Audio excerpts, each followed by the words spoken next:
বুধবার বিকেলে ফালাকাটার মিল রোড মাঠে তৃণমূল প্রার্থী সুভাষচন্দ্র রায়ের সমর্থনে জনসভা করলেন অভিষেক বন্দ্যোপাধ্যায়।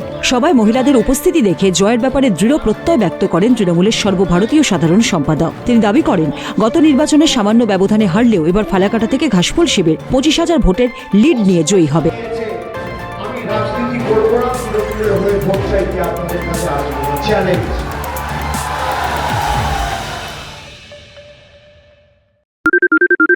সোনাক্ষী, মশলা কোথায়?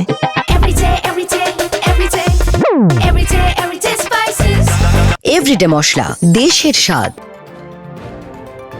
বিজেপিকে বিধে অভিষেক বলেন, এখানকার বিধায়ক এবং সাংসদ বিজেপির হওয়া সত্ত্বেও গত 5 বছরে কেন্দ্র থেকে 10 পয়সারও কাজ করেনি। বিপরীতে রাজ্য সরকার ফালাকাটাকে পুরসভা করার প্রতিশ্রুতি রক্ষা করেছে বলে তিনি স্মরণ করিয়ে দেন।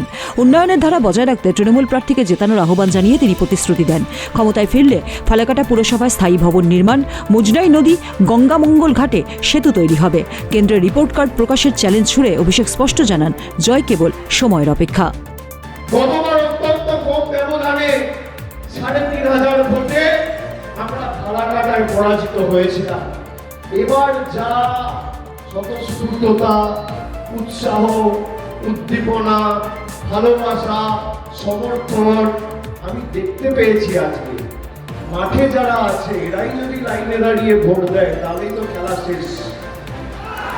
4 তারিখ ভোট বাক্স খুললে খালি জোড়া ফুল আর জোড়া ফুল। 25,000-এর বেশি ব্যবধানে এবার ফালাকাটা থেকে তৃণমূলের প্রার্থীকে জেতাতে হবে। ফালাকাটা থেকে সুভাষ বর্মণের রিপোর্ট, উত্তরবঙ্গ সংবাদ।